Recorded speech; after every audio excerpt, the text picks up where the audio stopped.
마태복음 12장 43절부터 45절 말씀으로 전보다 심하게 되지 않도록 이라고 하는 제목으로 말씀을 전하도록 하겠습니다.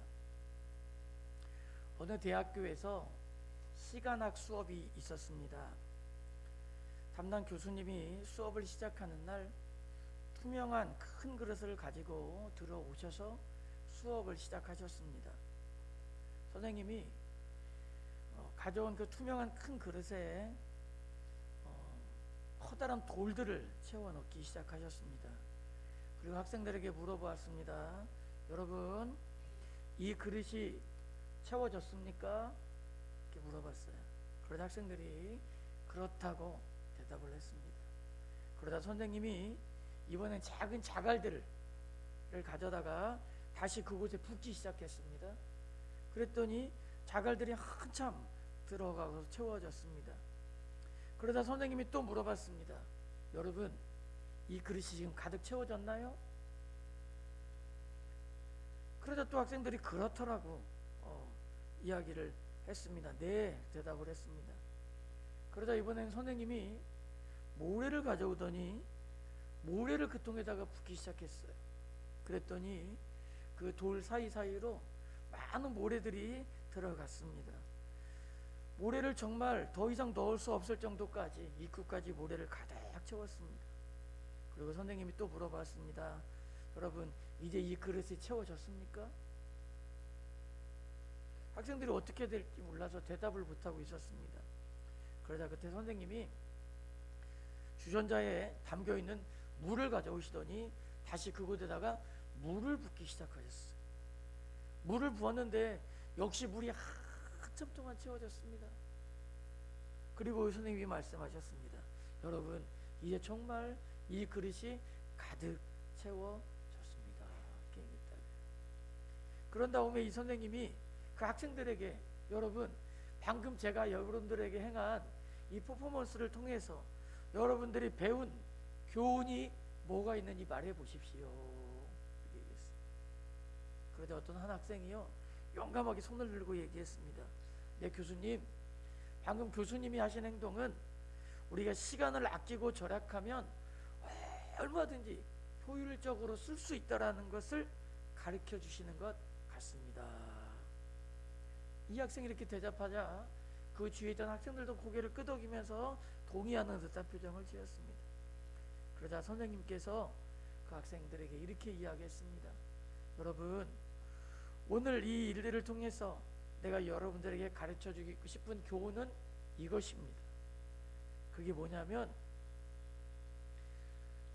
중요한 것을 먼저 채우지 않으면 다시는 그것을 넣을 기회가 없다고 하는 것입니다. 만약에 처음부터 모래를 채웠다면 거기에 여러분 그 많은 돌들을 넣을 수가 있었을까요? 넣지 못했겠죠. 그렇기 때문에 가장 중요한 것들, 가장 큰 것들을 먼저 채워놓지 않으면 그것들을 영원히 그 안에다가 넣을 수 있는 기회는 없다는 것입니다. 그러므로 우리의 삶에서도 그렇습니다. 우리의 삶에서도 가장 중요한 것으로 우리의 삶을 먼저 채워놓지 않고 다른 것들로 우리의 삶을 채우기 시작한다면 우리에게 중요한 그것을 우리의 삶에 도저히 채워넣을 시간이 없다라고 하는 것입니다. 그러므로 가장 중요한 것을 먼저 채우는 것이 필요한 것입니다. 사람들은 누구나 한 번쯤 새로운 사람이 되고 싶어 합니다. 그래서 새로운 사람이 되고 싶어서 옷을 사서 예쁜 옷을 바꿔 입기도 하고요, 머리 스타일을 바꿔보기도 하고 심지어 여행을 떠나는 사람들도 있습니다. 그런데 여러분, 새 옷을 입고 머리 스타일을 바꾸고 여행을 다녀도요, 시간이 지나면 원래 있던 자신의 모습으로 그대로 돌아오게 돼요. 이것은 결국 사람이 새 사람이 되기 위해서 일시적인 각오나 노력으로 애쓴다고 해서 사람의 삶에 근본적인 변화가 일어나지 않는다라고 하는 것입니다. 사람이 새로워지기 위해서는 그 사람의 마음에 새로운 능력이 공급되어야 하는 것입니다. 바로 이것 때문에 우리가 예수님을 믿어야 되는 것입니다. 고린도서 5장 17절에 보면 그런즉 누구든지 그리스도 안에 있으면 새로운 피조물이라 이전 것은 지나갔으니 보라 새 것이 되었도다 라고 말씀하고 있습니다. 사람은 스스로의 노력을 통해서 변하지 않습니다. 물론 잠깐 일시적으로 변하는 것처럼 보일 수가 있습니다. 그러나 스스로의 힘과 노력으로는 이런 변화를 이루어낼 수도 없고 지킬 수도 없는 것입니다. 예수님은 오늘 우리가 읽은 이 말씀을 통해서 이 말씀에 나오는 한 가지 예를 들어서 사람의 힘으로 새로워질 수 없음을 그 집과 그 집을 떠난 귀신에 대한 이야기로 우리에게 설명해주고 있습니다. 오늘 우리가 읽은 말씀에 보면 예수님께서는 더러운 귀신에 대한 이야기를 하고 계십니다. 43절에 보면 더러운 귀신이 이렇게 시작하고 있습니다. 여러분, 귀신이 있나요, 없나요?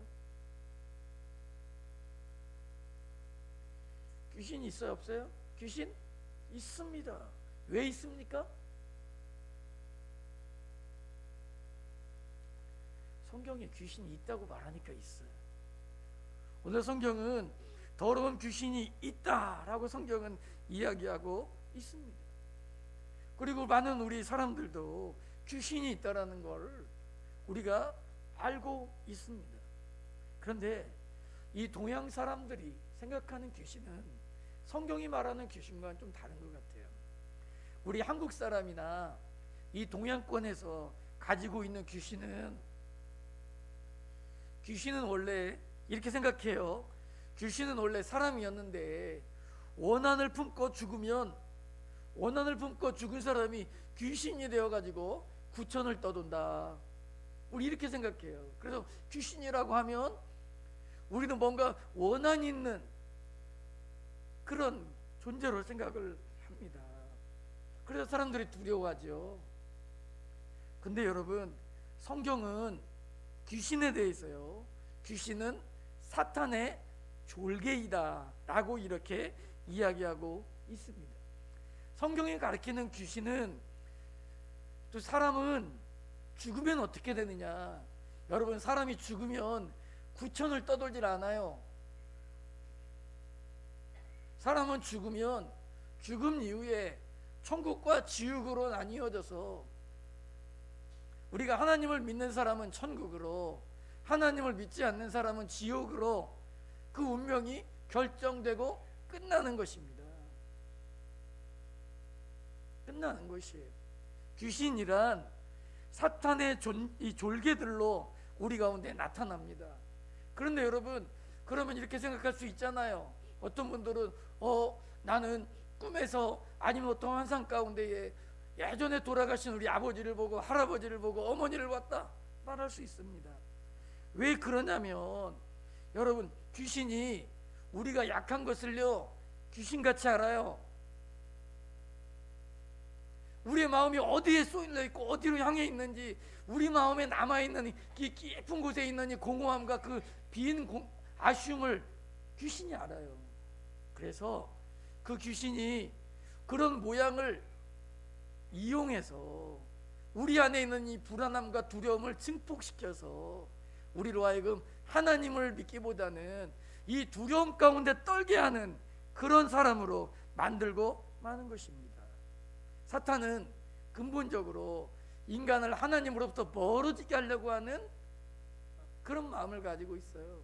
그래서 사람들한테 두려움을 주어서, 무서움을 주어서, 염려와 걱정을 주어서 하나님으로부터 점점 멀어지고 떨어뜨리게 하려고 하는 게 사탄의 계략이에요. 그래서 우리가 그 약한 부분, 우리의 고민하는 부분을 알기 때문에 그것을 이용해서 우리로 하여금 하나님의 백성들이 하나님의 말씀에 불순종하고 하나님을 거부하도록 만드는 악한 존재들, 이들이 바로 귀신인 거예요. 사탄인 것입니다. 그래서 귀신들은 사람들의 마음 가운데 자꾸만 불안한 마음을 건드려요. 두려움을 건드려요. 그러나 여러분, 우리 가운데 이런 마음이 찾아올 때에, 그러므로 믿는 우리는 이 모든 것들이 사탄이요 귀신이 주는 마음인 줄 알아서 나사렛 예수의 이름으로 물리칠 수 있는 여러분들 될 수 있기를 바랍니다. 우리 마음의 주인이 누구예요? 주님이시잖아요. 우리가 예수를 믿는 순간 우리 마음 가운데 주님이 찾아오시거든요. 주님이 함께 계십니다. 성령이 함께 계십니다. 그러므로 우리는 우리 가운데 두려움과 염려 가운데 내 마음을 내버려 두면 안 돼요. 그럴 때마다 우리의 마음을 붙잡고 우리가 주 예수 그리스도의 이름으로 이겨내야 될 줄로 믿습니다. 그래도 하나님이 나를 사랑하고, 내가 약해도, 내가 부족해도, 내가 문제가 있어도, 내가 능력이 없어도 하나님은 나를 사랑하되 끝까지 사랑하신다라는 걸 잊지 않는 여러분들 될 수 있기를 바랍니다. 오늘 말씀은 이런 더러운 귀신이 있다, 그래서 이야기하고 있어요. 그런데 이 더러운 귀신이 한 사람의 마음에 들어와 있다가 나가게 되었습니다. 그런데 이 나간 이 귀신이 한참 동안 물이 없는 척박한 사막과 같은 곳으로 다니면서 쉴 곳을 구하고 찾고 얻으려고 하다가 결국 찾지 못하고요, 다시 그 사람에게로 찾아서 돌아오게 된 것이죠. 그런데 귀신이 와 보니까요, 그 사람의 마음의 집이 청소가 되고 수리가 되어 있었습니다. 여기서 이 표현은 우리가 그냥 깨끗하게 잘 정리됐다 이런 말이 아니고요, 부정적인 의미를 가지고 있는데요, 이 말은 귀신이 거하기에 적합하도록 그 집의 주인도 없고 최적의 환경이 만들어져 있더라 라는 걸 이야기하고 있는 것입니다. 얼마나 집이 깨끗하게 수리가 되었는지, 그 집에 귀신이 들어오기에 딱 좋은 집이 되어버렸다라고 하는 것입니다. 깨끗하기는 한데, 그 마음에 깨끗하기는 한데 그 집이 비어 있었다는 거예요. 그래서 귀신은 이 사람을 완전히 지배하기 위해 가지고 나가서 보다 더 악한 귀신 7을 데리고 그의 마음에 들어갔어요. 그러자 그 사람의 형편이 이전보다 훨씬 더욱 심하게 되었다라고 성경은 이야기하고 있습니다. 그러면서 예수님은 이 악한 세대가 또한 이렇게 될 것이다 라는 말씀으로 이 비유를 마무리하고 있습니다. 예수님은 지금 앞서서 지금 바리새인들로부터 도전을 계속 받고 있습니다. 그리고 서기관과 바리새인들이 예수님을 향해 가지고 표적을 보여달라고 예수님께 표적을 구하고 있어요. 그런 이들에게 예수님이 갑자기 이 귀신의 이야기를 하고 있는 것입니다. 사람은 태어나면서부터 마음에 타락한 죄의 본성을 가지고 있습니다. 그 본성은 하나님의 말씀을 듣기보다 사탄의 노예가 되어지고 하나님의 말씀에 불순종하고 늘 지을 죄를 지으면서 살도록 우리의 마음에 태어날 때부터 우리 인간은 죄 가운데 죄인으로 태어나게 되는 것입니다. 그런 우리 죄인들이 예수님을 만날 때 예수님이 귀신을 쫓아내 주시고 우리 인간의 모든 문제를 해결해 주시는 줄로 믿습니다. 그래서 우리가 처음에 복음을 듣고 예수님을 믿잖아요. 그러면 마음에 기쁨이 찾아와요. 우리가 예전에 있던 그 어둠이 물러갑니다. 그리고 그 안에서 새로운 삶을 살기로 다짐하게 되는 것입니다. 근데 여러분, 우리가 처음에 예수님의 말씀을 듣고 예수님을 믿게 된 것으로 우리의 믿음이 끝나버리는 거 아닙니다. 예수님을 만나고 우리 마음 가운데서 귀신을 쫓아내고 사탄을 쫓아냈다면 그 귀신을 쫓아내고 사탄을 쫓아낸 그 자리를 비워놓으면 안 되는 것이에요. 그 마음을 채워야 되는 것입니다. 머리로 채우고 머리로 이해하는 것이 아니라 우리의 마음을 채워야 하는 것이죠. 앞서 말씀드린 것처럼 가장 중요한 것으로 먼저 우리의 마음을 채우지 않으면 온갖 부수적이고 중요하지 않은 것들이 우리의 마음을 차지하게 될 수밖에 없습니다. 그러므로 여러분, 성도는 예수님을 믿고 하나님의 자녀가 된 그 순간에 우리의 마음에 중요한 것들로, 가장 소중한 것들로 먼저 채워야 되는 것입니다. 사람들이 예수님을 처음 믿을 때 하나님이 베풀어 주신 사랑에 감격해서 눈물을 흘리고 그동안 살아왔던 죄를 회개합니다. 그러나 여러분, 신앙은 회개하고 눈물을 흘리고 애통하는 것으로 끝나지 않는다는 거예요. 그건 시작입니다. 시작이라니까요. 회개한 마음에 예수님을 주인으로 영접해야 합니다. 그리고 그 마음을 하나님의 말씀으로 꼭꼭 채워 놓아야 되는 것이에요.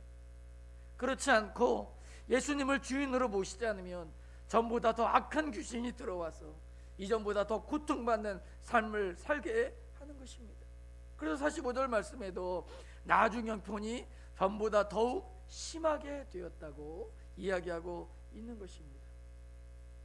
예수님과의 만남을 경험하고도 예수님을 주인 삼지 않는 사람들의 마음은 귀신들의 거처가 될 위험이 큰 집과 같다라고 하는 것입니다. 그러므로 우리의 신앙은 당시에 유대인들의 신앙처럼 기적을 경험하고 표적을 경험하고 뭔가 특별한 것을 경험하는 것으로 끝나버리는 그런 신앙이 돼서는 안 된다는 거예요.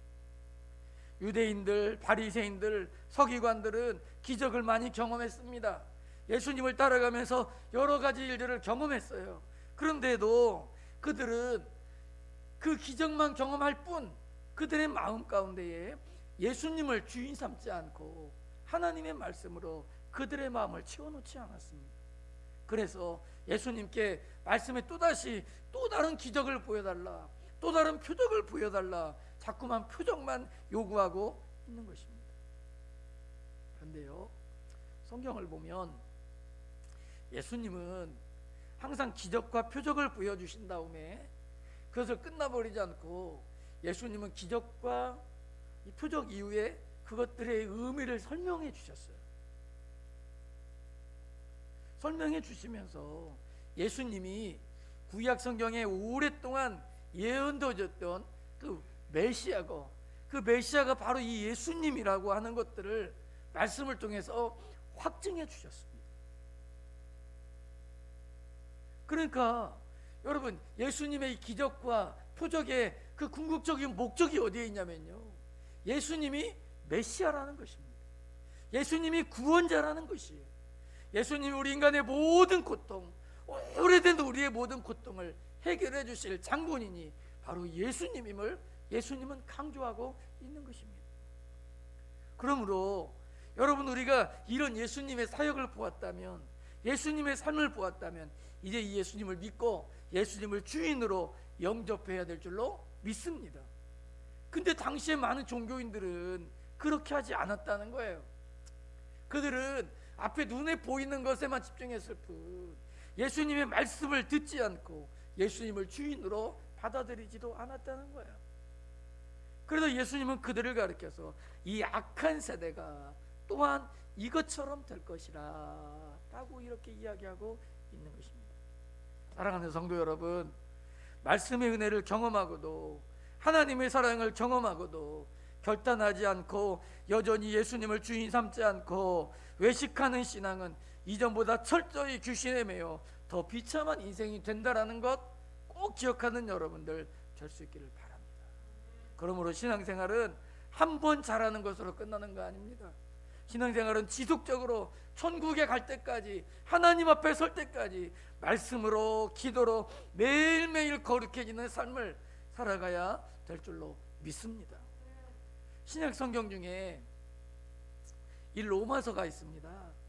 로마서는 구원의 진리를 가장 잘 설명하고 있는 말씀이에요.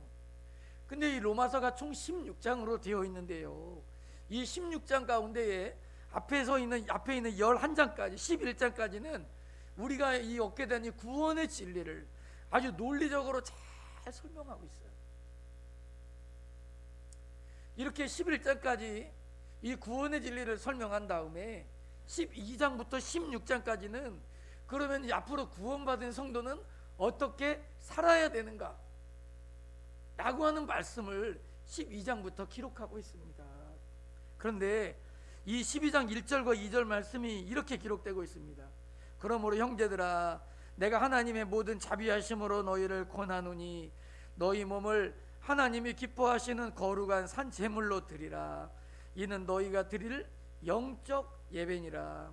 너희는 이 세대를 본받지 말고 오직 마음을 새롭게 함으로 변화를 받아 하나님의 선하시고 기뻐하시고 온전하신 뜻이 무엇인지 분별하도록 하라.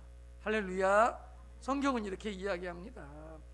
여러분, 이 말씀을 보면 예수님을 믿고 구원을 받은 하나님의 사람들에게 아주 중요한 두 가지 일이 있다는 거예요. 첫 번째는 뭐냐면 매일매일 하나님이 기뻐하시는 거룩한 삶을 살아야 돼. 하나님이 기뻐하시는 거룩한 삶을 살 때 우리가 하나님 앞에 제물이 드려지는 것처럼 매일매일 내가 하나님 앞에 죽고 내가 매일매일 드려지는 삶을 하나님 앞에서 살아야 된다는 것입니다. 사람이 어떻게 거룩해집니까? 말씀으로 거룩해집니다. 어떻게 거룩해집니까? 기도로 거룩해져요.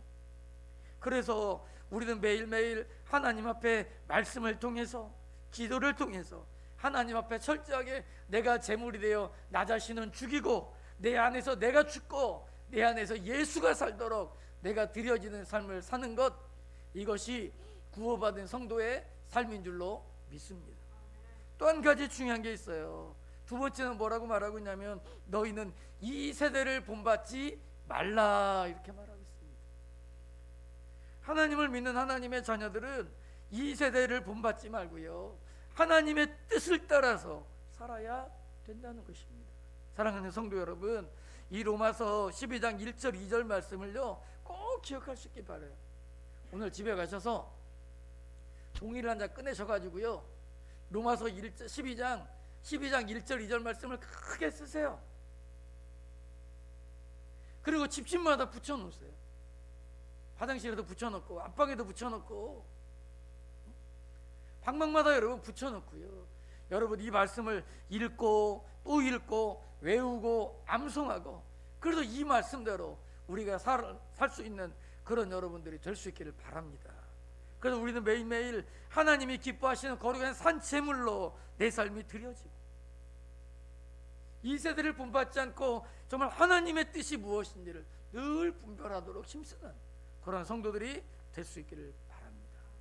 여러분, 큰 배도요, 엄청나게 큰 배도요, 작은 키 하나에 의해서 그 움직임과 방향을 결정합니다.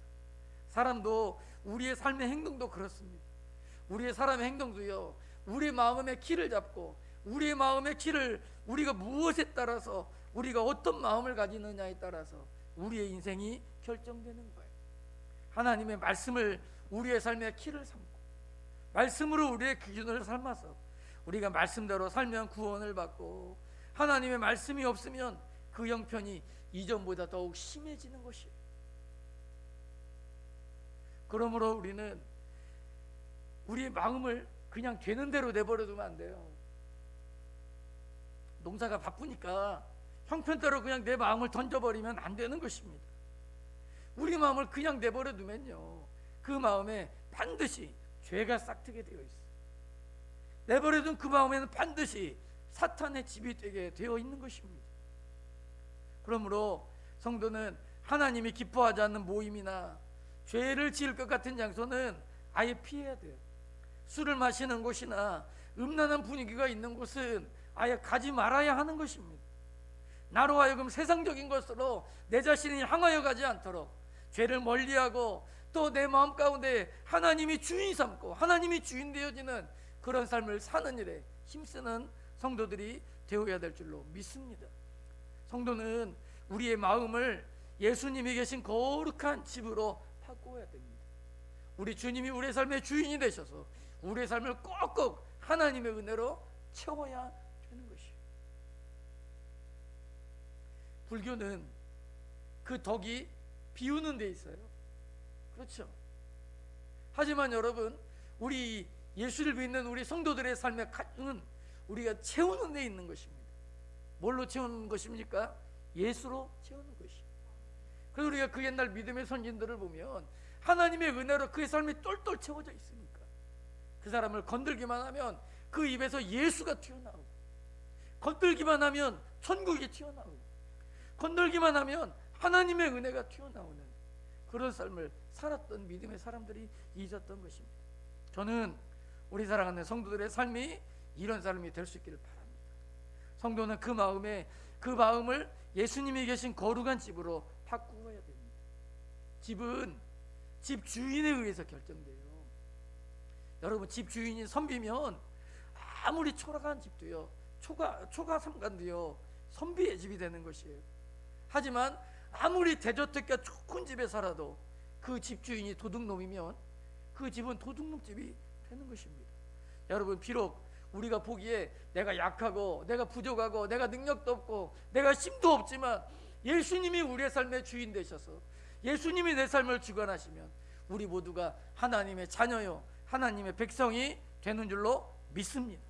그러므로 사랑하는 성도 여러분, 우리의 삶 속에서 매일매일 예수님을 주인 삼고 예수님이 주인된 하나님의 백성으로 살아가는 여러분들 될 수 있기를 바랍니다. 매일매일 말씀으로 우리의 마음을 채우고 하나님의 뜻을 분별하고 이 시대에 섞이지 말고 하나님의 백성으로 우리가 분별하며 살아야 될 줄로 믿습니다. 그러면 우리의 삶의 형편이 이전보다 더 좋아질 줄로 믿습니다. 사단을 따르고 우리가 귀신의 다스림을 받으면 우리의 이전 형편이 이전보다 더 나빠지지만 우리가 하나님의 말씀을 따르고 우리 주님을 주인 삼으면 우리의 이전 형편보다 우리의 삶은 훨씬 더 좋아지게 될 줄로 믿습니다. 그리스도인들이 모여서 하나님께 예배를 드리고 기도하는 곳에는 하나님의 임재가 있습니다. 미친 사람들도 정신이 번쩍 들게 할 정도로의 하나님의 능력이 나타나게 되어 있습니다. 그리고 성도들이 모인 곳에는 하나님이 천사들을 보내서 그 날개로 보호하고 인도해 주시는 줄로 믿습니다. 그래서 악한 마귀 세력이 하나님의 자녀들에게 감히 덤빌 수가 없는 것이에요. 그러므로 우리는 항상 교회에 모이기를 힘쓰고 말씀과 기도로 거룩해지고 예수님을 주인으로 고백하고 주인 되신 우리 예수님께 매일매일의 내 삶을 맡기면서 이 한 주간도 살아가는 여러분들 될 수 있기를 바랍니다. 그 어느 때보다도 우리의 시대가 이런 시대예요. 얼마나 마귀들이 그 영향력과 힘을 강력하게 나타나는지 많은 기독교인들의 마음이 쪼그라들어가지고 우리가 염려와 걱정 가운데 기독교인들이 요즘에 그렇게 살고 있어요. 그러나 여러분, 우리가 이때가 바로 사탄에게 지지 않고 기도로 말씀으로 이겨야 될 때인 줄로 믿습니다. 하나님의 은혜로 채워야 될 때인 줄로 믿습니다. 여러분, 이럴 때일수록 하나님 앞에서 열정적으로 기도하면서 말씀의 은혜 가운데 살아가는 그런 성도님들 꼭 되시기를 주님의 이름으로 소원합니다. 기도하겠습니다.